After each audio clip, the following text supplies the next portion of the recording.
I think the name Provider says it all. I mean, how cool of a lifestyle I feel it is to be able to catch those fish. You can harvest those ducks, that moose, that elk, that deer, and then you can hone another skill set of being able to butcher that meat, process that meat, and then come up with all these awesome out-of-the-box, unorthodox recipes to be able to serve that bounty to family and friends again. So it's sustainability. It's coming full circle. It's farming and ranching and hunting and fishing and conservationist, and then cooking and grilling and eating that wild game that was grown or raised on those same farms. We're blessed, we're privileged to be a hunter and a gatherer and a provider, to be able to go in there and take a few of those animals out of the ecosystem. That's the mentality, that's the culture of the provider. That's what we want to stress here, is that we are hunting to eat, we are living off the land, we are eating wild, and it's all about coming together 360 degrees, encompassing full circle approach for sustainability. I love it, and I'll never quit living it. Oh, band of brothers, yes, let us power and the freedom.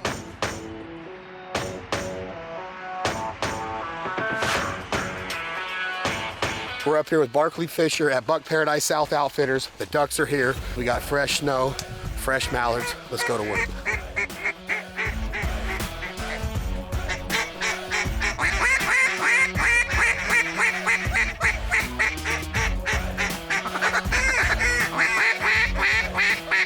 Get them. Oh yeah, baby. That's a good first go right there in Canada. We were in the blind for 3 minutes and just smoked them, boy. My Lord, that was beautiful. Nice first go. Welcome back to Buck Paradise, Yeah, Chad. buddy. First go in Canada, Buck Paradise Outfitters 2018. Almost mid-October. And they did it right. Black cloud.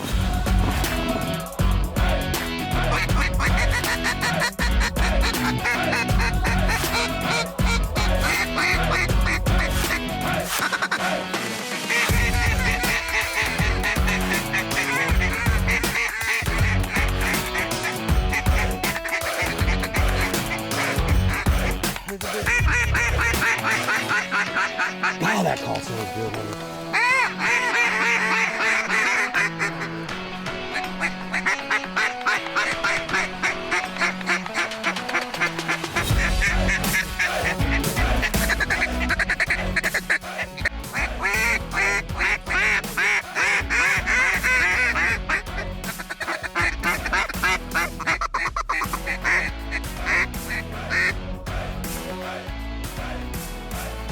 Kill him.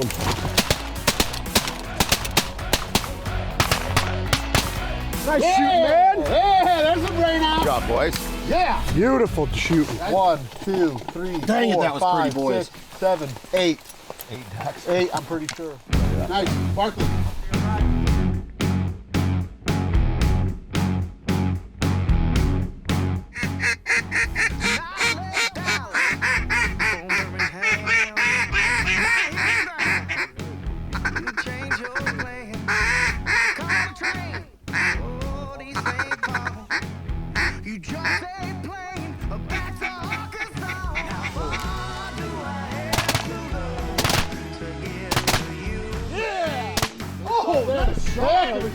That's a good rain out, boys, right there. Boom.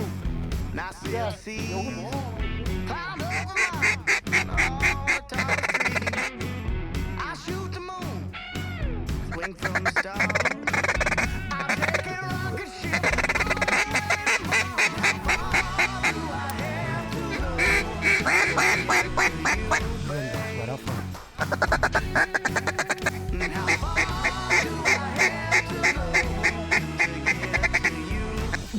They're gonna do it.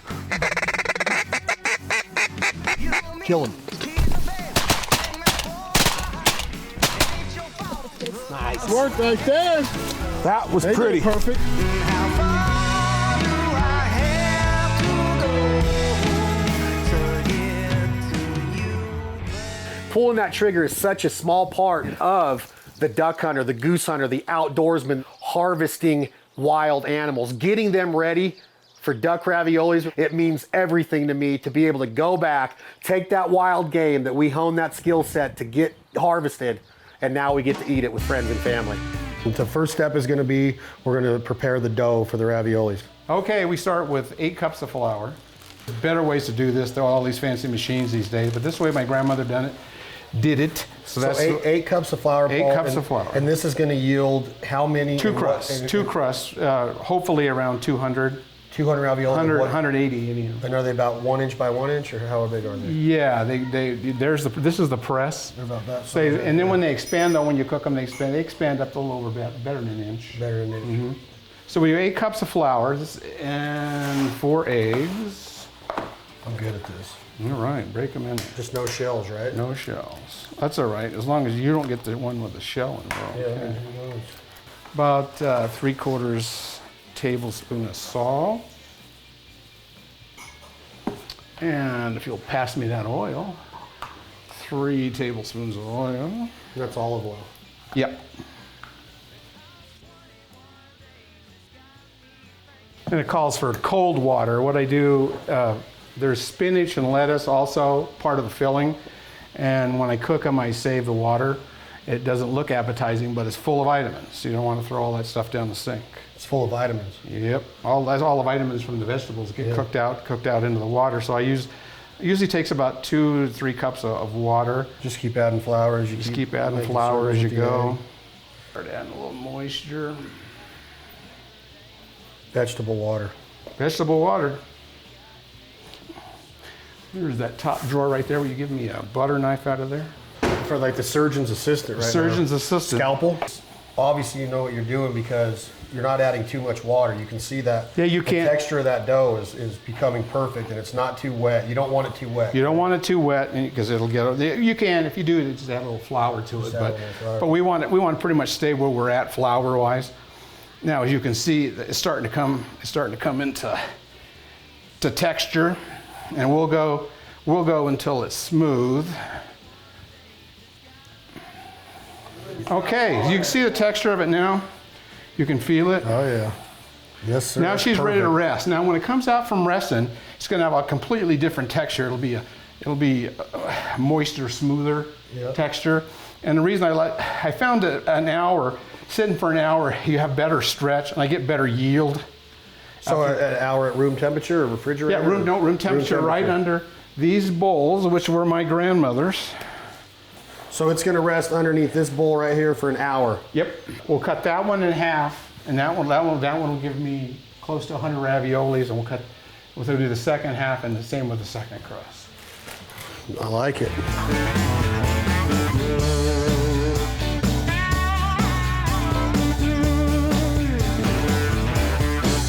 Yeah, the radio's playing the song you're always singing.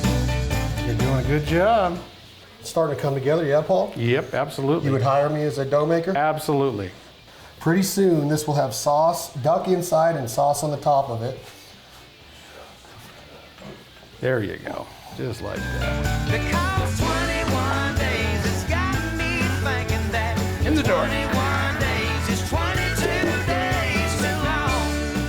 Yes, it's 22 days too long. Okay, we've diced up about 4 pounds of duck, added some Italian seasoning, salt and pepper for flavor, because duck is I usually use Italian sausage, so we're using duck this time. So we got to brown it up first and then let it cool a little bit, and then we got to grind it in with the vegetables and the rest of the stuff, which we'll show you a tad bit later. We got about a half onion, about 5 cloves of garlic. Ooh. There'll be duck in the ping, and there'll be duck in the sauce. Duck in the sauce. I'm liking it. I'm liking it. So now we will have to cut some more duck up for the actual sauce. We'll cut some, and we want it smaller. This is going to be grinded up real. I just cut it up in about 3/4 size chunks here. Just to run it through the grinder along with the vegetables that go in ping. Ping is filling. That's what they used to call it. So that's what we call it, the ping or the filling here in the United States. So this will just be the meat for the red sauce. It's a tomato-based red sauce. Yep, contadina tomato paste. It's less acidy, and people seem to like it better and it's not sweet. It's not sweet like your traditional sauce you get in the casino restaurants. And So how do you get the orange texture? Is it more onions, more onions mixed? no, with the some only tomato? it was the contadina tomato paste. Yeah. Just one can. Kind of the same kind of beginning where you brown the meat and then let it simmer into the sauce. Yes, you brown the meat and everything goes in the sauce. And the sauce you cook for the sauce will cook for about an hour and a half. Or while we're rolling the first crust. So this is just browning it again, the start of your sauce? Yeah, we're browning the meat. Half onion, 3 cloves of garlic.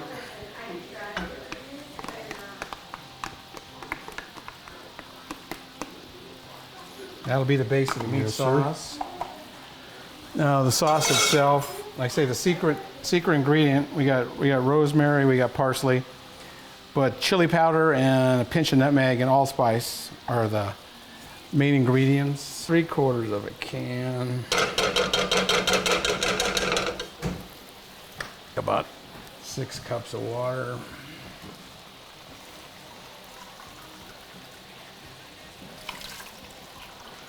So you'll brown the meat, you'll brown the duck, and then you'll add it to this to simmer. Yep. And it'll slow cook with the sauce. Slow cook with the sauce. Giving the meat that really fine taste of Yep. all the ingredients cooking into This is it. cooking in. A little bit of Italian seasonings to it.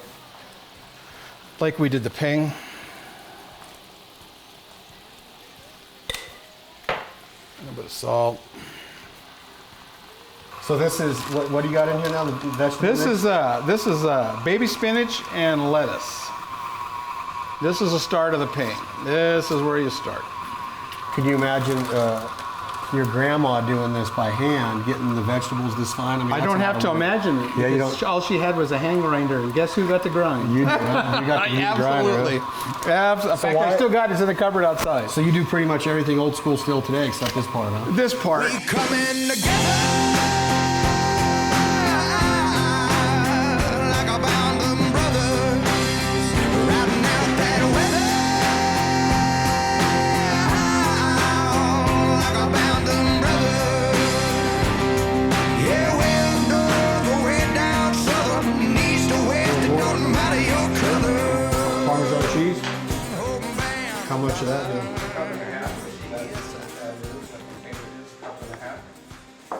There you have your ping. I love it. P-I-N-G. P-I-N-G. When you wake up in the morning and you say, I'm gonna cook 200 raviolis, how long a process is that from beginning to end? Oh, 5 hours? 5-6 hours. 5 or 6 hours.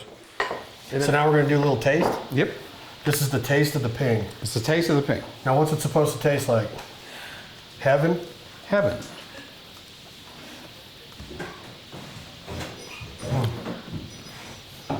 Dang it, boy. Could you eat some of those? That's awesome. Thank God for your grandma Oh, totally. and for you to continue on the tradition. And Just the consistency of that's just awesome, man. half. Now comes the mastery. You're gonna roll right now. We're ready to roll. I gotta check out this form. Or you want to keep it as round as possible. It won't stay round, but you want to keep it as round as possible. And you want to, when you do it, you roll all the way to the edge so you don't get, you don't want to change the thickness of it.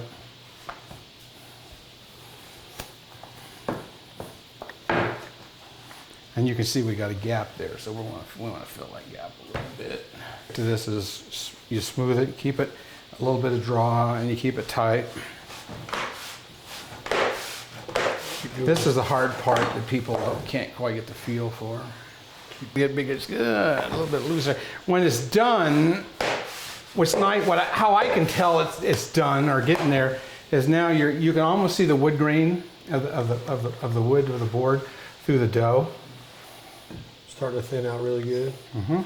As you can see, it's growing. Yeah. Would you have thought that little bitty thing would have made that nice big crust? I got mad respect for raviolis now. There's a lot of work goes into this. 100%, this is a passion and a love that you have. Oh, absolutely. Because this is not easy. It takes a lot of your day up. You got to have a lot of love and passion for this kind of a process. Send it up in smoke. Let everybody know we coming together. So now you're just going to press the ping in there, lay it down, flatten Press it the out. thing, lay it down. You want to be about roughly 1/8 of an inch, because by the time you put the thing, you'll see when we press it the first time. If you're too thick, sometimes it tends to bust through. Now, if you'll hand me that press, you have to go side to side and get it centered.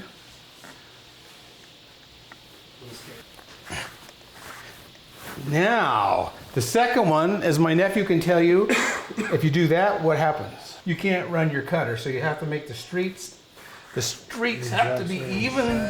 From the hills of Tennessee, I'll put you on a catfish. Yeah, I like that company. Send it up in smoke.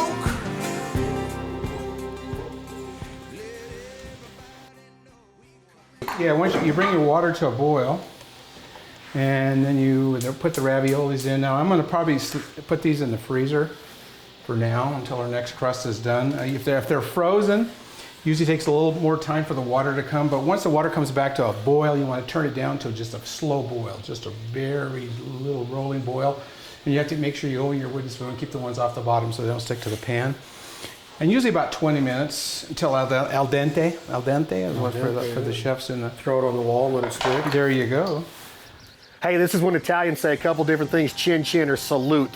God bless this food. Bon appetito, it's time to eat. The wine is poured and the gravy is ready. The duck raviolis were prepared with perfection and passion and love and sweat and tears and all of those hours spent. So to be able to raise our glasses full of this red vino rosso, this red wine, be able to clink those glasses and say salute with family and friends, and then to be able to enjoy this bounty of wild mallard ducks and peach ravioli and homemade gravy, I'm all in. Can't wait for y'all to see more of it.